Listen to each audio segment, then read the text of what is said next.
All right. Aloha, everyone, in another level living land. So happy that you're here for another episode of Freedom Fridays.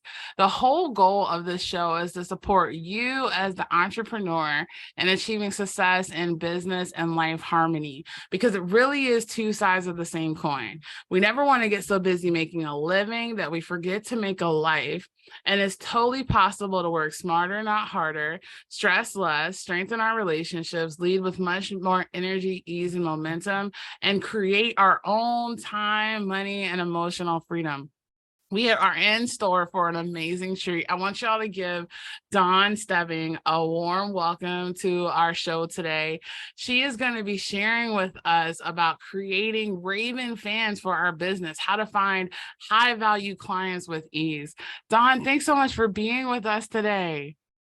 Oh, thank you for having me. I'm excited. Me too. Me too.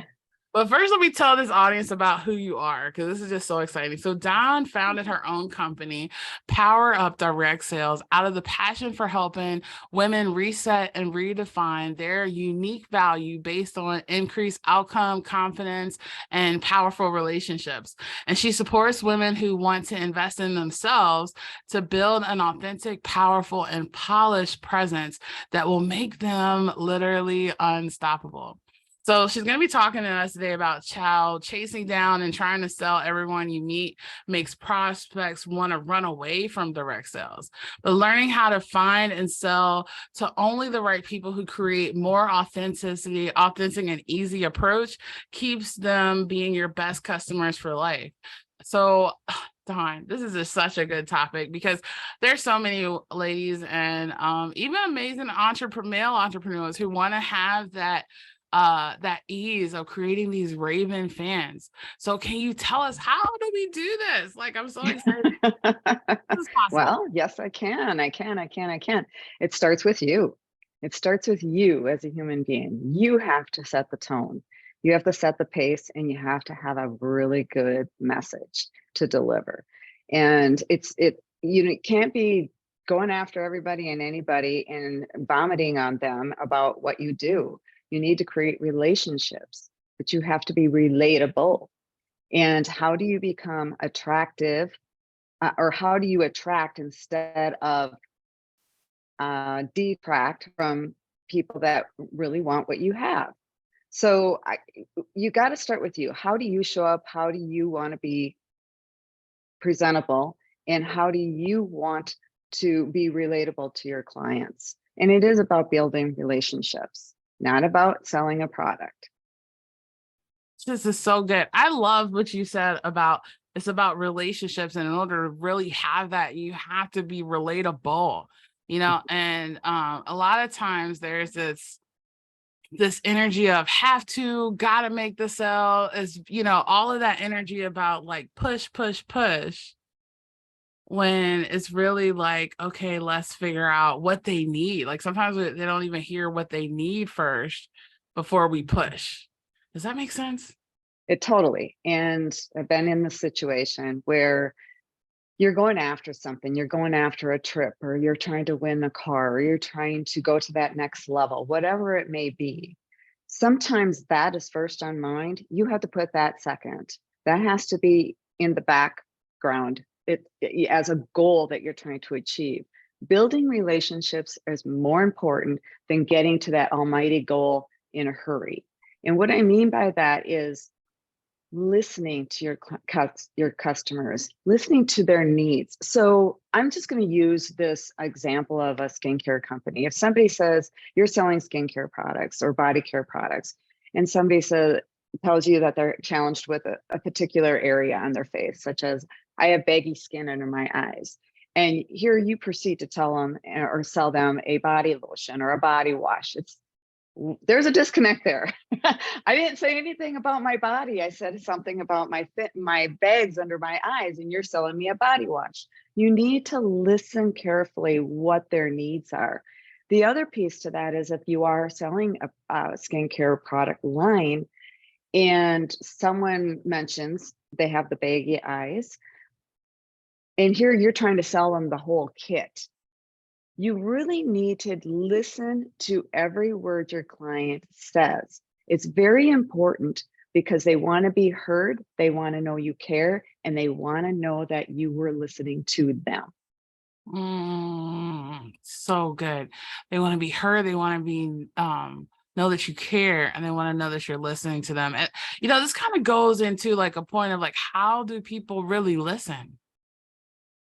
Like it's almost like sometimes they're listening to uh what's the word? To respond Mhm. as compared to like really listening. So listening to respond on, let me sell you, not Exactly. compared to listening to really say, oh, what they really need. Exactly, exactly. Because we're in a hurry. We wanna sell $50 or $100 product, or we wanna walk out of there with $1,000 sale that day. If you It's about zipping the mouth and opening the ears and really asking questions because you want to be concerned about what their problem is.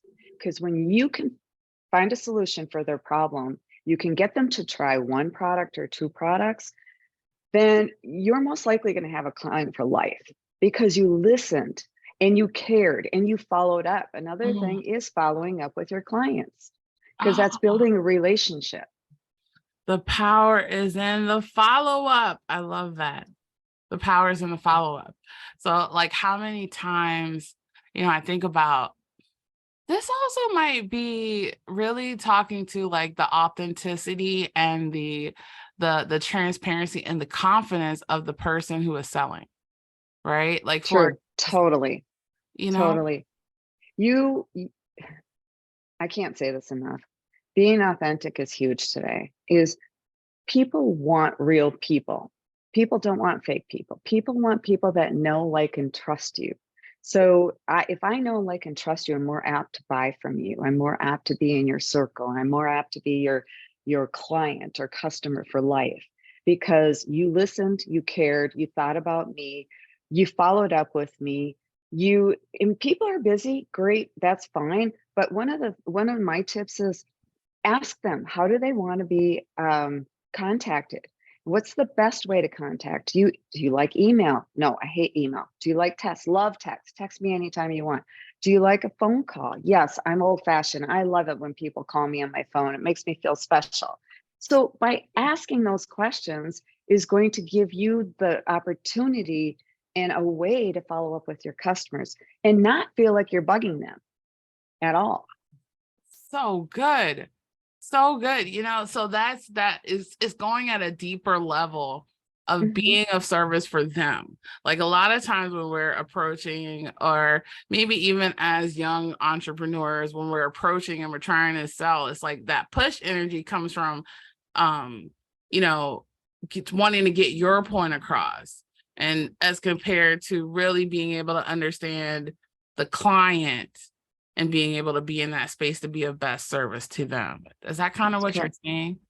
Correct. It's really putting them first because they are you. I mean, it's better to have 10 customers than no customers, correct? Correct. So if you have 10 customers and those are high value customers because you've did all your work with them. You've got them to trust you, you've got them to buy from you, you followed up with them. They know, like, and trust and really have you in their palm of the hands too. So anytime they need something, they can call you, text you, or email you, and they know that you're going to be there for them. So it's really customer service today has gone to the wayside. We need to be better at our customer service. Customer service is huge. How many times have you picked up the phone and got a recording or a machine on the other end? And it took you 10 minutes to finally get to somebody to talk to. Customer service is still big in today's world. And when you can actually give them the opportunity to respond, that's awesome. I just sent out a bunch of emails 2 days ago, and I'm sitting here going, I wonder if they got them. I wonder if they got them. Well, sure enough, people get busy. I got one. I got the text back from somebody just before we got on a call. It has nothing to do with you. You can't take it personally. You just have to keep going and keep trying. And the other thing about follow up too is never give up until somebody tells you to stop bugging them and don't call Mm. me anymore. Because the ones that I followed up on, and was consistent with it, I've had great reviews and great results because people go, "You're very persistent, aren't you?" In other words, I asked, or I said, "I will follow up with you in 6 weeks. Is that okay?" Yes. Put it on your calendar and make sure you do it. Make sure you do So it. good. So good. So that, it's not even necessarily the follow up, but it's also the follow through. Oh, yes. Woo! Good words. So I want to go back to this part about the know, like, and trust, because this was really good. And I wanted to share this with you. Like, I was listening to, I can't remember what I was listening to because I listen to a lot of people. But Sure. he had said, okay, yeah, we know the slogan, people do business with people that they know, like, and trust. And he's like, well, if you think about it, a drug dealer, right? So say you do drugs and then you have a drug dealer. Well, you don't have to know the drug dealer. You don't even have to like the drug dealer, but you do have to trust them. And so that part about customer service, that part about being relatable, following up, following through, creating that consistency, all of that part about the customer service that you mentioned is about building the trust. That's right. That's right. Oh, so It good. is.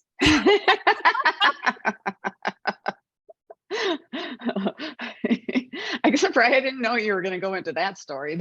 I know, right? Like, I know nobody wants to talk about drug dealers, but I mean, really, No, like, but that's the it's thing. You true. do got to trust them. Otherwise, you're not going to, buy. And so, Exactly. Now you know where you're going to get it from, so you have a source and that you're always going to go to that source because you know they're going to follow through with it and they're going to be there for you. that's so good. That's so good. You've given us so much value already. Is there anything else that can be able to sort this process? So I've heard you say power of relationships, being relatable, the power of the follow-up and having that better customer service. And yes, I agree with you. Customer service has gone by the wayside and it's time for us to amp that up even more. Um, Hmm. the follow through, like make sure that you have that consistency and keep reaching out to them until they say leave them alone. Like, I like that. So many people, sometimes it takes, like, I don't know if you heard that thing about 12 touches of a Hmm. person before they're like, okay, yes. But so many people stop at 1 or 2 touches. Yep, they do. And we all have done that. We've all done that in our life. We give up way too easy. And the fortune is in the follow-up. And that's where it's all going to happen because people are busy today, or they think they're busy, or they come up with these excuses they're busy, whatever it is. It's when you are persistent.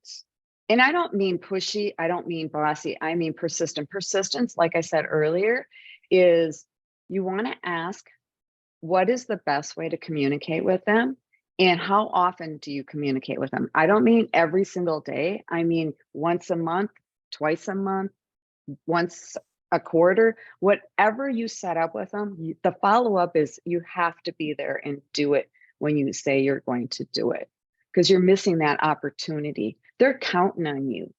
They're counting on you to make that call or to touch base with them. And there's so many other ways you can do this, but we can't even get into it on this call today. We're just tipping the iceberg here. Oh, So the so one of the other things is to practice your pitch. Practice, what you say. Don't, in other words, I'll just use this. I've used this analogy a lot. Is Tupperware. So, well, what do? I sell Tupperware. Oh, really? Now everybody's running the other way because who needs another piece of Tupperware or plastic product so in their true. in their cabinet, right? No, you have to come up with a way of what are the benefits of your business? What can you help them with? And the word Tupperware doesn't even have to be in there to be curious about what you do. So it's take your business word out of it and come up with a creative way of sharing what you do. And because when you're passionate about something, it will just flow and ooze out of your body. That's so good. That's so good. Wow, Don, there's just so much wisdom here. Like, I mean, and like you said, we're just tipping the iceberg. So, is there anything that you can be able to offer us or let us know how we can get a hold of you? So therefore we can be able to further this connection and be able to connect to even some of the more stuff that you have to be able to share on this. And Yes. Yes, you can definitely connect with me on LinkedIn, Facebook. My website is powerupdirectsales.com. I have a lead magnet on there is 7 steps to power up your direct sales for profits. Go ahead, go to my website, download that, get your free guide, and then you can reach out to me anytime. And you can by Dawn at powerupdirectsales.com. Love to have a conversation. Love to have a chat with you to see if we could be a good fit and help you grow your business. that's so wonderful. And everyone who's listening, I'll make sure to put that link down in the comments below as well. And make sure you stay connected with Dawn. Cause I mean, like I said, this is like a lot of times the missing link, the missing piece that makes the difference between exponential success versus stagnant success and overwhelm versus ease and grace and flow. Right. Um, Mhm. what last thing would be to ask you, like, okay, basically, what would be your biggest takeaway that you want to be able to leave our audience with today? The biggest takeaway from Or like, yeah, from last big point, like, what would you like to leave us with? oh, consistency. Be consistent in your business. Make a plan and be consistent. Your plan will eventually work. You've got to be consistent, but also find somebody that can hold you accountable, because accountability will help you grow. When you're not accountable, you fall off the wagon. Ah, so good. So good. Ladies and gentlemen, you have heard some amazing wisdom from Dawn today. I want y'all to make sure that you let this marinate over the weekend. Take action. Go ahead and get her guide. So therefore, because that's what it's all about. People need people that know, like, and trust to be able to create that expansion. And you can be the change that can make all the difference in not only your life, but the lives of other people through your business. So we're so happy that you were here with us listening on Freedom Fridays. Sharing is caring. So if you like this video, make sure you share it out with people and also put your comments on the biggest takeaway below. And we look forward to seeing you again on next week on another episode of Freedom Fridays. Peace, everyone. Wait, bye, Dawn. Say bye to everybody. Bye. Bye, everyone. Thank you.